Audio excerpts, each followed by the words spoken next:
Assalamualaikum warahmatullahi wabarakatuh. Kembali lagi bersama saya Dian Perdana Fitri Mandasari. Pada kesempatan kali ini saya akan membawakan kuliah mengenai perawat keluarga. Baik, sebelumnya jangan lupa subscribe, like, dan komen. Oke, adik-adik semuanya, untuk adik-adik semester 6, di sini saya akan menjelaskan mengenai perawat keluarga. Jadi ini masih sebagai satu rangkaian di dalam keperawatan keluarga. Langsung pada definisi, perawat keluarga adalah seseorang yang dipersiapkan melalui pendidikan tinggi, memiliki kepribadian yang utuh, dan senantiasa mengaplikasikan proses keperawatan dalam menyelesaikan permasalahan klien dan keluarganya, sehingga mereka dapat mandiri dan produktif. Yes, dari sini jelas ya bahwasanya perawat keluarga itu adalah seseorang ya. Jadi orangnya, objeknya, individunya yang mempersiapkan diri melalui pendidikan tinggi keperawatan, baik itu dari tahap vokasi maupun tahap akademik. Vokasi itu ada di 3, di 4, kemudian untuk tingkatan akademik itu ada S1 ya. Kemudian ditambahi dengan nurse. Nurse itu adalah bagian dari tingkatan vokasi. Di sini perawat itu harus memiliki kepribadian yang utuh. Jika tidak utuh tidak bisa. Jadi harus sehat secara jasmani dan rohani, dan senantiasa mengaplikasikan proses keperawatan dalam menyelesaikan permasalahan klien dan keluarganya. Jadi untuk perawat keluarga di sini sangat ditekankan untuk klien dan keluarganya semua dilibatkan untuk peningkatan kualitas hidup pasien dan keluarga tentunya, sehingga mereka dapat mandiri dan produktif. Lalu, apa sih perbedaan antara keperawatan keluarga dengan keperawatan yang lainnya? Mungkin ada keperawatan medikal bedah, gawat darurat, jiwa, gerontik, manajemen, dan sebagainya. Nah, di sini akan saya jelaskan yang pertama, yaitu targetnya. Target dari pelayanan keperawatannya itu tentu pada keluarga. Fokusnya pada interaksi keluarga, interaksi antara anggota keluarga yang sehat dengan anggota keluarga yang sakit, melibatkan semua anggota keluarga. Komponen pengkajiannya berasal dari semua teori atau model keperawatan dan perspektifnya cukup luas. Ada model keperawatan keluarga OREM misalnya.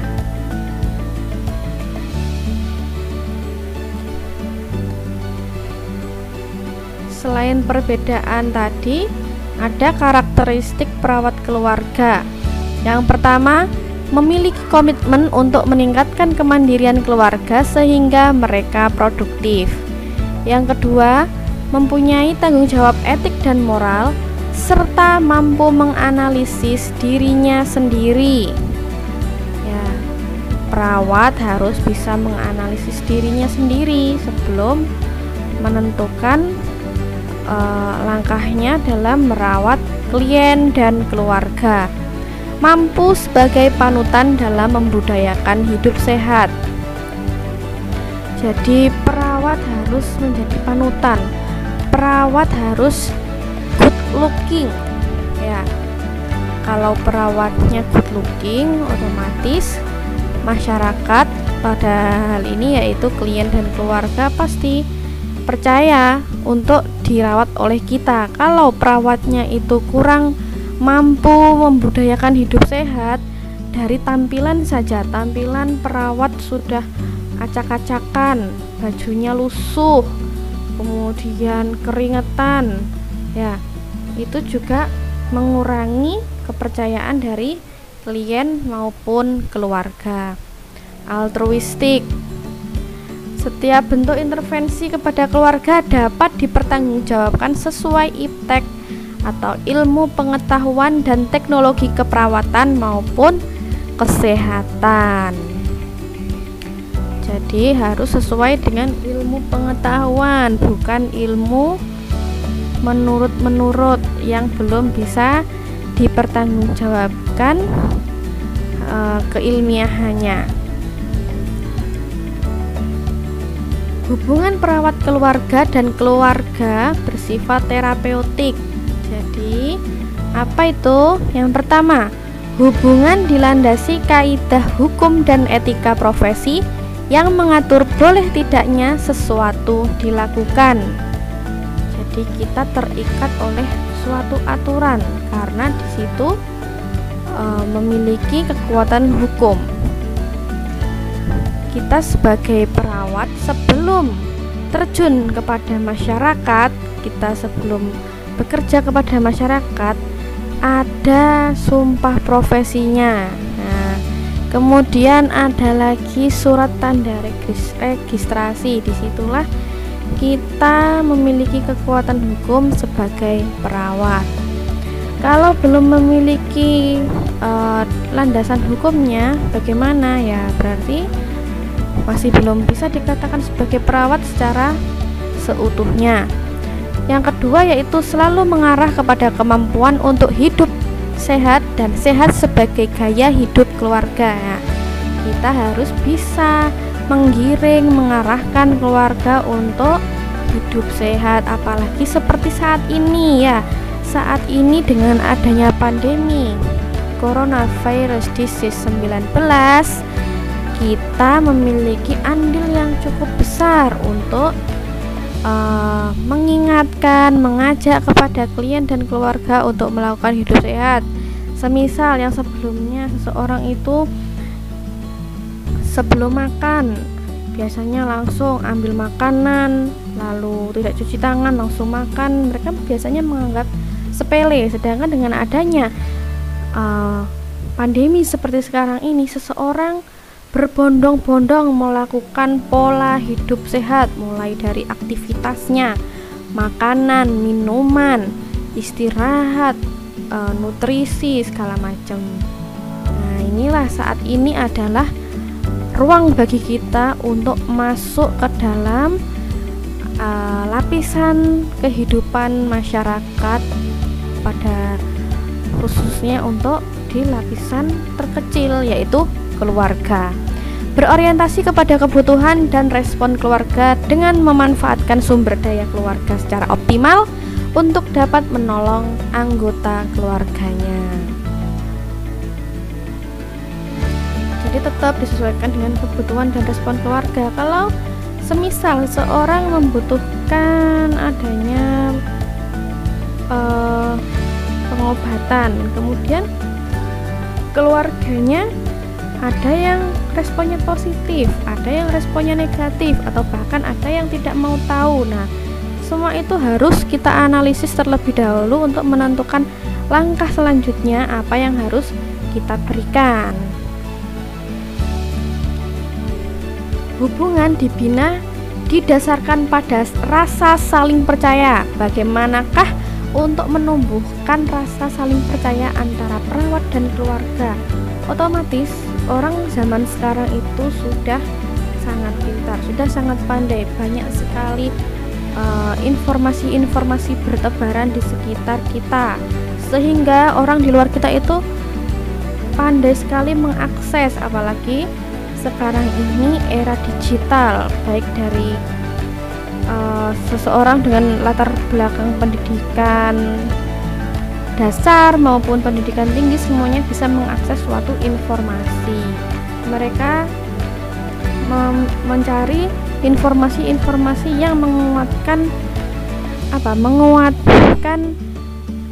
rasa penasaran mereka. Nah, kalau kita bisa menjawab rasa-rasa penasaran yang ada pada keluarga dan klien, otomatis nanti keluarga dan klien juga akan tumbuh rasa saling percaya kepada kita. Oleh karena itu kita sebagai perawat harus memiliki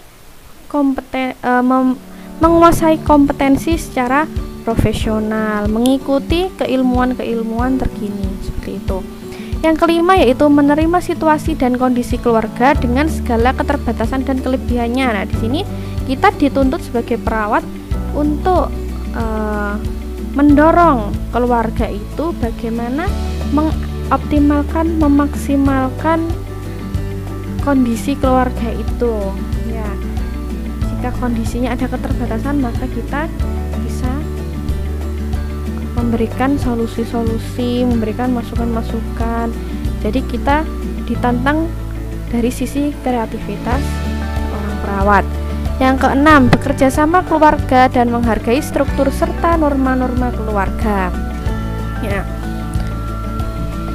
kita bekerja di suatu lingkungan budaya masyarakat yang mana mungkin suatu budaya keluarga yang kita rawat itu berbeda dengan kita. Nah, bagaimana ya kita bisa menghargai norma-norma yang ada di keluarga tersebut sehingga tujuan perawatan yang dilakukan oleh perawat dan keluarga bisa berjalan saling beriringan, saling seimbang, sehingga mendapatkan hasil yang diharapkan bersama-sama.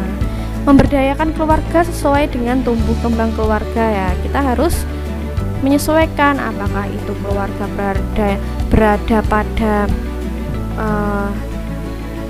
tahap tumbuh kembang baru menikah, kemudian memiliki anak baru lahir, kemudian memiliki anak usia toddler, memiliki anak usia sekolah, remaja, menikah, melepas masa lajang, kembali berdua, lansia dan sebagainya. Itu harus disesuaikan untuk pelayanan keperawatan yang optimal. Nah, sebagai perawat kita harus memandang suatu keluarga itu ada 3 tingkatan. Yang pertama yaitu keluarga sebagai konteks. Sebagai konteks di sini adalah keluarga sebagai pasien.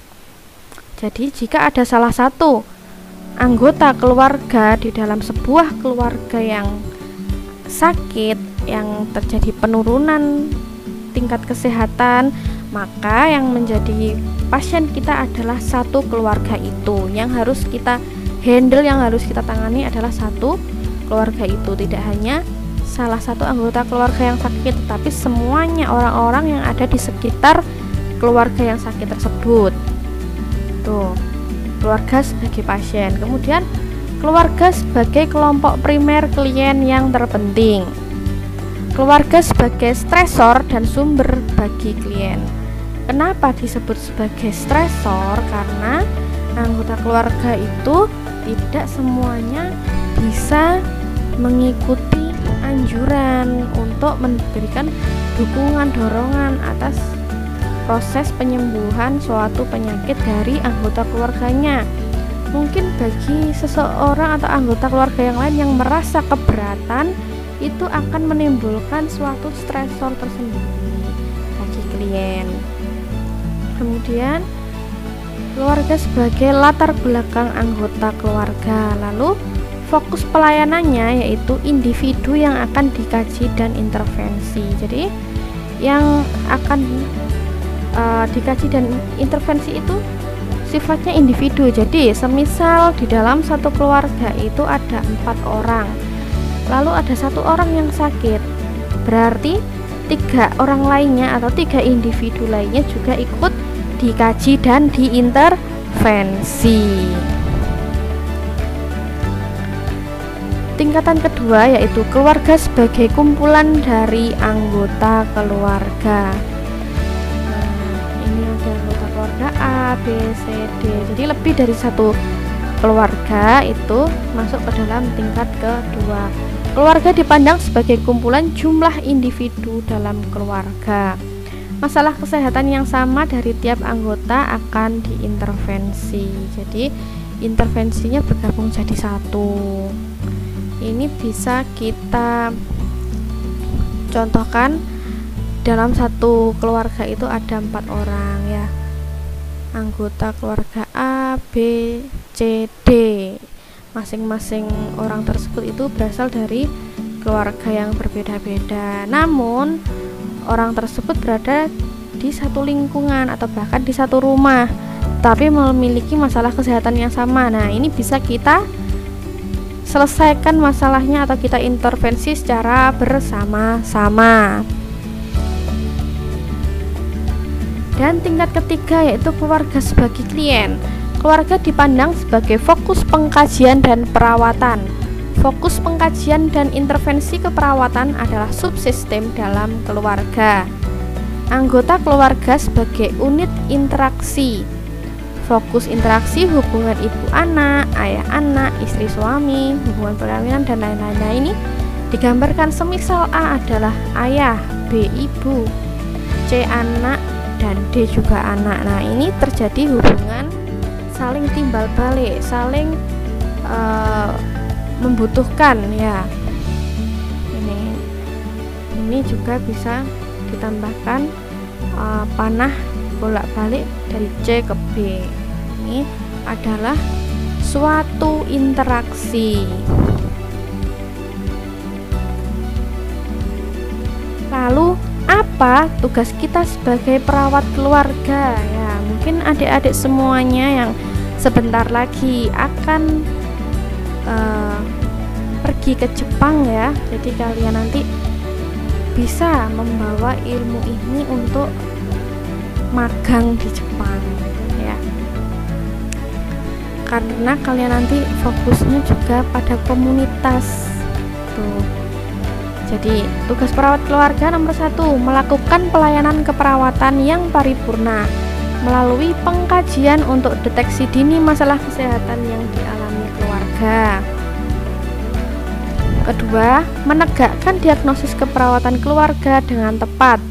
3, melakukan terapi keperawatan dengan tepat sesuai latar belakang budaya keluarga, memanfaatkan sumber-sumber yang dimiliki keluarga, dan melakukan rujukan.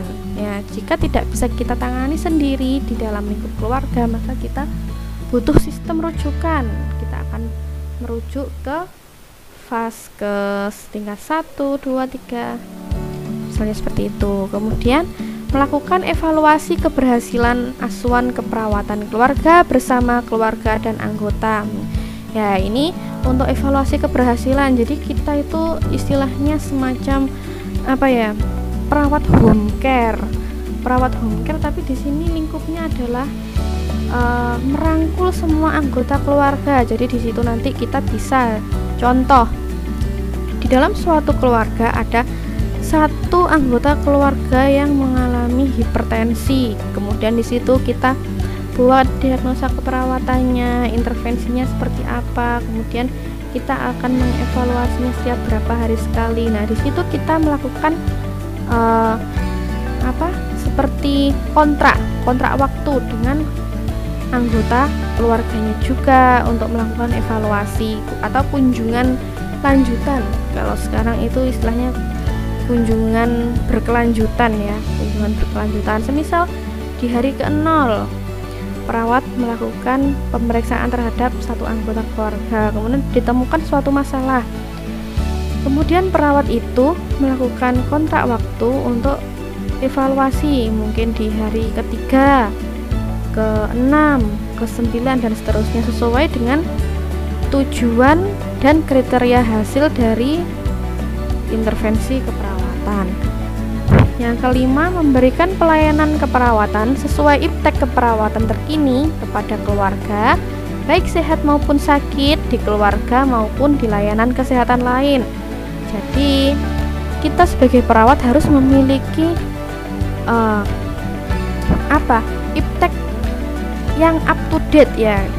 Kita tidak bisa stuck menggunakan ilmu-ilmu keperawatan yang mungkin sudah lama, harus di-upgrade ya. Karena apa? Karena yang namanya sehat sakit itu juga mengikuti perkembangan zaman. bertindak sebagai mitra bersama keluarga dan anggota keluarga, membina keluarga dan anggota dalam meningkatkan kualitas hidup sehat dan menjadikan sehat sebagai budaya hidupnya. Membina komunitas tempat tinggal keluarga sehingga berbudaya hidup sehat. Dimulai dari lingkup yang kecil, yaitu keluarga. Keluarga kita tambah, mungkin awalnya dari 1 keluarga, bertambah 2 keluarga, 3 keluarga, dan selanjutnya. Kalau sudah mengumpul 10 keluarga misal, berarti kita sudah masuk ke taraf komunitas. Dulu ada istilahnya dasawisma. Dasawisma itu tingkatnya apa? RT ya, RT. 1 RT terdiri dari 10 rumah misal seperti itu. Nah, itu sudah membentuk suatu komunitas ya. Jika kita bisa menghandle atau memegang beberapa keluarga untuk kita ajak memiliki pola hidup atau gaya hidup yang sehat. Kita mengontrol kebiasaannya, yang awalnya merokok menjadi tidak merokok, yang awalnya menu nutrisinya kurang seimbang menjadi seimbang, yang awalnya kurang mengonsumsi asupan serat sehingga mengusahakan setiap hari itu ada sumber serat seperti itu. Intinya kita mengajak untuk melakukan pola hidup sehat. Yang terakhir yaitu melakukan prevensi primer, sekunder, dan tersier dalam bidang keperawatan keluarga secara khusus dan keperawatan pada umumnya. Jadi tugas kita di sini dalam lingkup keluarga itu adalah melakukan preventif primer, sekunder, dan tersier. Lalu apa kewenangan perawat keluarga? Sebagai perawat keluarga, kita berwenang untuk 1. Menyelenggarakan pelayanan keperawatan keluarga yang sesuai standar. 2. Melaksanakan deteksi dini terhadap respon maladaptif keluarga dan anggotanya sesuai tumbuh kembang keluarga. Nah, barangkali ada salah satu stase atau tahapan tumbuh kembang keluarga yang mana tidak berjalan sesuai dengan yang seharusnya. Nah, di sini adalah yang dimaksud dari respon maladaptif. Contoh, seseorang dengan kelompok atau tumbuh kembang keluarga dengan bayi baru lahir. Nah, di situ semisal ada ibu yang mengalami baby blues atau postpartum blues. Nah, itu adalah salah satu bagian dari respon maladaptif yang seharusnya dia bisa memberikan kasih sayang kepada anaknya, memberikan ASI dan sebagainya. Tapi di situ ada terjadi suatu penolakan. Nah, itu adalah salah satu contoh dari respon maladaptif. Yang ketiga, menentukan keluarga dan anggotanya dalam keadaan sehat atau sakit. Jadi seseorang itu bisa menilai apakah anggota keluarga saya ini sedang sehat ataukah sedang sakit. Jadi sebagai anggota keluarga kita patut untuk menyarankan care, ya, aware terhadap anggota keluarga lainnya. Ada salah satu anggota keluarganya yang diam saja, tidak seperti biasanya. Ditanya ada apa, jawabnya tidak apa-apa. Nah, di situ kok tidak seperti biasanya. Nah, disitulah caring kita, awareness kita terhadap anggota keluarga yang lainnya, sehingga kita bisa menentukan langkah yang tepat dan cepat. Melakukan promosi kesehatan, terapi keperawatan, serta rehabilitasi pemenuhan kebutuhan dasar keluarga dan anggotanya. Ya, di sini istilahnya yaitu promosi kesehatan. Kenapa? Karena sebelumnya ada istilah pendidikan kesehatan. Kalau pendidikan kesehatan itu sasarannya hanya individu per individu, sedangkan promosi kesehatan ini mencangkup lebih luas, mulai dari individu, kemudian pengambil kebijakan, lalu mungkin dari media massa dan sebagainya, ya, promosi kesehatan. 5. Mengatasi keadaan kegawatan darurat keluarga pada fase awal dan melakukan rujukan. Yang keenam ini masih peran ya, istilahnya kewenangan perawat dalam melakukan keperawatan keluarga. Yang keenam, melakukan perawatan di rumah dan melakukan pendidikan disesuaikan dengan tugas keluarga. Yang ketujuh, bekerja dan berdiskusi bersama keluarga untuk kepentingan kesehatan keluarga dan anggota. Jadi mungkin kalau di sini dulu masih jarang, sehingga kelihatannya itu tidak biasa untuk melakukan kunjungan keluarga. Namun sekarang di era JKN ini, sebagai perawat khususnya di dalam suatu sistem kesehatan itu wajib untuk melakukan suatu kunjungan keluarga pada pasien-pasien yang datang ke fasilitas kesehatan untuk meninjau keberlanjutan kondisi pasien kita. Nah, disitulah adalah waktu yang tepat untuk melakukan kerjasama dan diskusi bersama keluarga, sehingga menimbulkan suatu rasa kedekatan antara petugas kesehatan dan keluarga.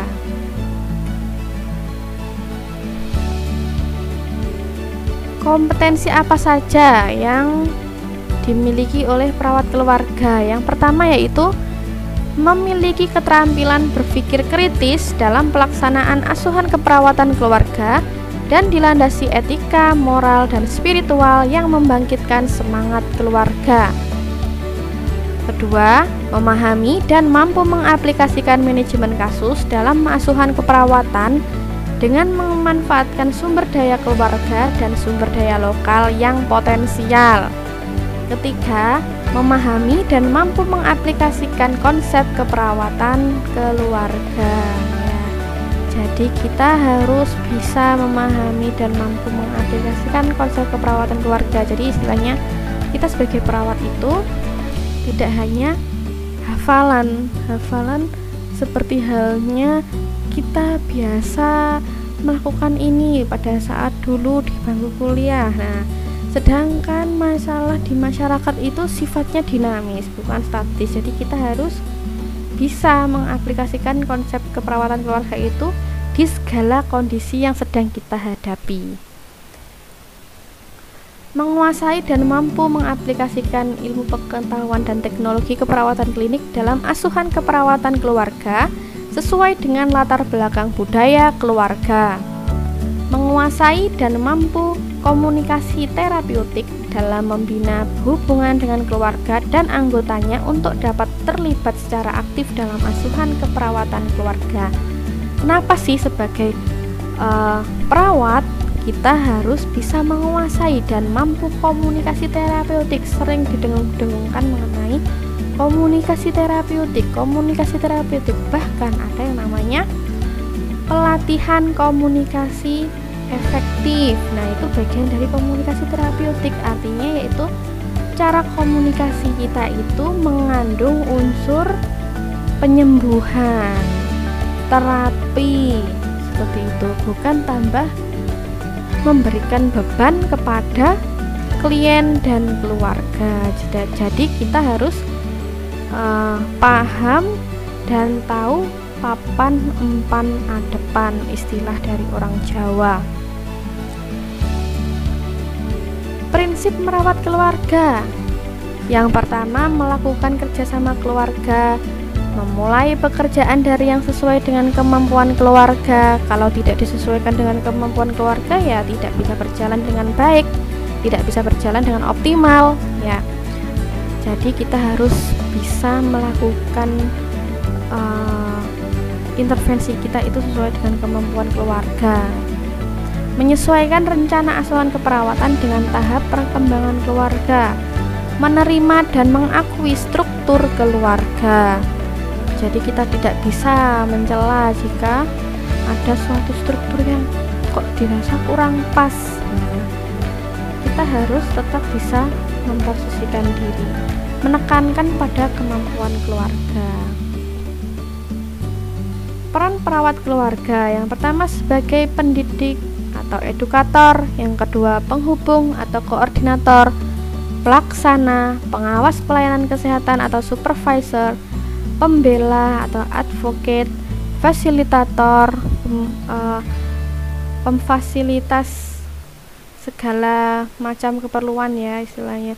Kemudian peneliti atau researcher dan modifikasi lingkungan. Kita sebagai perawat itu tugas kita itu banyak, seakan-akan semuanya harus kita bisa lakukan. Karena apa? Karena ini adalah satu kesatuan untuk melakukan sistem asuhan keperawatan secara komprehensif. Yang pertama, peran edukator, yaitu perawat bertanggung jawab memberikan pendidikan kesehatan kepada keluarga. Ini penting, pendidikan kesehatan kepada keluarga. Agar apa? Pemberian pendidikan itu memberikan pengetahuan terhadap seseorang yang awalnya tidak tahu menjadi tahu, sehingga harapannya adanya perubahan sikap dan perilaku, terutama untuk memandirikan keluarga dalam merawat anggota keluarga yang memiliki masalah kesehatan. Apalagi jika seseorang itu memiliki masalah kesehatan yang sifatnya menahun, kita tidak mungkin terus-menerus berada di samping mereka. Otomatis yang 24 jam dengan klien siapa? Ya keluarga. Otomatis kita harus memberikan pendidikan kepada keluarga bagaimanakah perawatan secara berkelanjutan.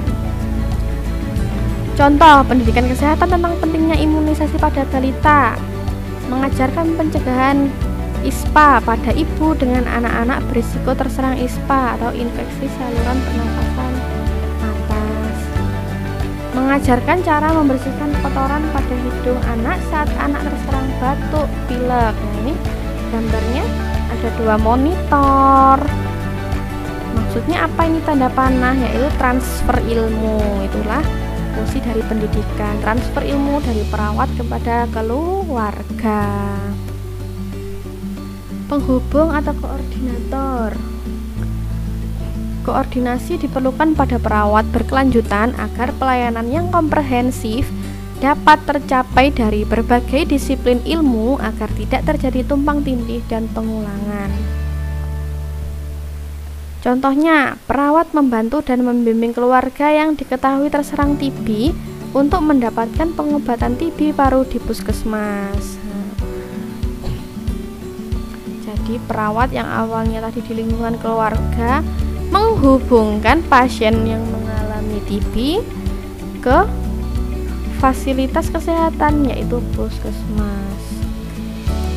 Pelaksana, perawat dapat mendemonstrasikan kepada keluarga asuhan keperawatan yang diberikan dengan harapan keluarga nanti dapat melakukan asuhan langsung kepada anggota keluarga yang sakit, seperti yang saya jelaskan di depan.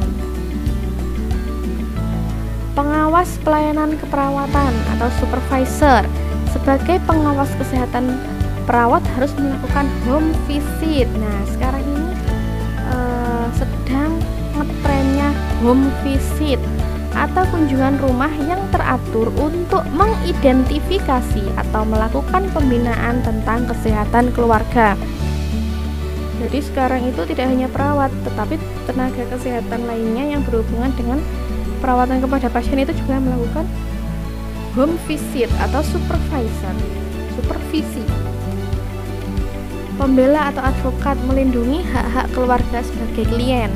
Perawat diharapkan mampu mengetahui harapan serta modifikasi sistem perawatan yang diberikan untuk memenuhi hak dan kebutuhan keluarga. Jadi sebagai perawat kita bisa membela, jadi hak dan kewajiban apa yang seharusnya didapat oleh keluarga dengan keluhan kesehatan tertentu. Misalnya fasilitator, perawat dapat menjadi tempat bertanya individu, keluarga, masyarakat untuk memecahkan masalah kesehatan dan keperawatan yang mereka hadapi sehari-hari serta dapat memberikan jalan keluar dalam mengatasi masalah. Ya, jika seseorang klien atau keluarganya kurang paham atas perjalanan penyakit atau mungkin penyakit yang sedang diderita, maka ini tugasnya perawat sebagai fasilitator, pemfasilitas adanya pemberian edukasi, pemberian pengetahuan kepada pasien. Berikutnya yaitu peneliti, melatih keluarga untuk dapat memahami masalah-masalah kesehatan yang dialami keluarga. Peran sebagai peneliti difokuskan kepada kemampuan keluarga untuk mengidentifikasi penyebab, menanggulangi, dan melakukan promosi kepada anggota keluarganya.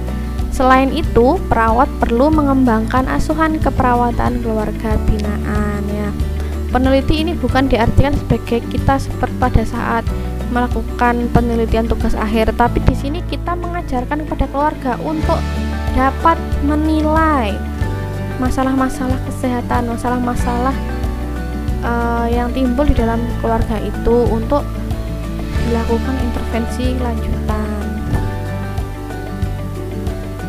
Berikutnya yaitu modifikasi lingkungan. Perawat bersama keluarga atau profesi kesehatan lain membahas pentingnya upaya melakukan modifikasi lingkungan sehingga memungkinkan lingkungan menunjang kesehatan anggotanya. Contohnya seperti ini, ada gang atau jalan ya yang mungkin dulu ini kurang adanya penghijauan, gersang, kemudian banyak coretan-coretan, kemudian gotnya bau. Nah, perawat di sini menggandeng dinas kesehatan terkait atau mungkin RT RW untuk menggerakkan warga masyarakat yang mana di situ adalah kumpulan dari beberapa orang keluarga itu melakukan kerja bakti, membersihkan lingkungannya, melakukan penghijauan, membersihkan got, mengecat agar terlihat enak dipandang mata. Nah, ini kalau suatu lingkungan itu terlihat sehat, orang yang melihat juga senang, akhirnya warga yang tinggal di sini juga taraf kualitas hidupnya juga akan lebih baik. Nah, sudah itu tadi penjelasan dari saya mengenai peran keluarga. Terima kasih atas atensi saudara-saudara sekalian. Untuk selanjutnya kita akan bertemu kembali di dalam perkuliahan yang lainnya. Terima kasih. Wassalamualaikum warahmatullahi wabarakatuh.